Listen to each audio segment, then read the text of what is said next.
Apakah China telah melewatkan peluang emas untuk melampaui Amerika Serikat? Seperti dilansir Yahoo Finance, China telah mengalami pertumbuhan dan kemakmuran ekonomi yang berkelanjutan selama beberapa dekade terakhir. Namun, kini terdapat tanda-tanda bahwa keajaiban ekonomi China telah mencapai batasnya, dan jalan menuju pertumbuhan lebih lanjut di tahun-tahun mendatang akan lebih menantang. Namun apakah ini berarti China telah kehilangan peluang untuk melampaui Amerika Serikat? Mari kita selidiki detailnya. Model pembangunan ekonomi China. Ketika disesuaikan dengan inflasi, PDB produk domestik bruto per kapita China mengalami peningkatan yang luar biasa, meningkat dari $293 AS pada tahun 1985 menjadi lebih dari $122.000 AS pada tahun 2021. Transformasi ekonomi yang luar biasa ini dimungkinkan oleh faktor-faktor seperti jumlah penduduk, ekspor, dan investasi modal yang signifikan. Populasi China yang besar, yang merupakan negara dengan jumlah penduduk terbesar di dunia hingga India baru-baru ini melampauinya, telah menyediakan sumber tenaga kerja yang terjangkau untuk memproduksi barang-barang ekspor dalam jumlah besar.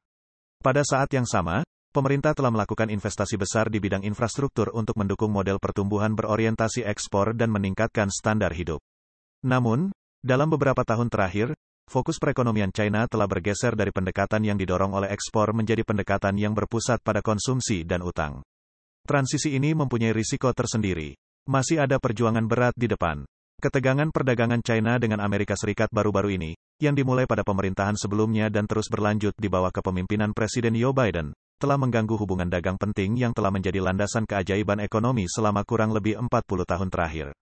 Sementara itu, data dari Biro Statistik Nasional China menunjukkan bahwa upah di China meningkat pesat, sehingga menutup kesenjangan antara pekerja China dan pekerja global. China mengalami penurunan ekspor sebesar 14,5% tahun ke tahun hingga bulan Juli. Awal tahun ini Beijing mengumumkan proyeksi pertumbuhan ekonomi sebesar 3% pada tahun 2022, menandai laju paling lambat sejak pertengahan tahun 1970-an, tidak termasuk tahun 2020 yang terkena dampak COVID-19. Salah satu ancaman paling besar terhadap prospek perekonomian China adalah ketergantungannya yang besar pada sektor real estate, yang secara tradisional dipandang sebagai metode yang aman bagi warga China untuk menyimpan dan melestarikan kekayaan mereka. Real estate residensial dan komersial kini menyumbang 25% perekonomian negara. Penurunan tajam nilai properti dan potensi jatuhnya pengembang besar seperti Evergrande dapat memicu krisis utang. Mempertimbangkan perkembangan ini, analis geopolitik Peter Zahan percaya bahwa China mungkin memerlukan 1 dekade lagi sebelum menghadapi kerusuhan internal dan penurunan ekonomi yang signifikan.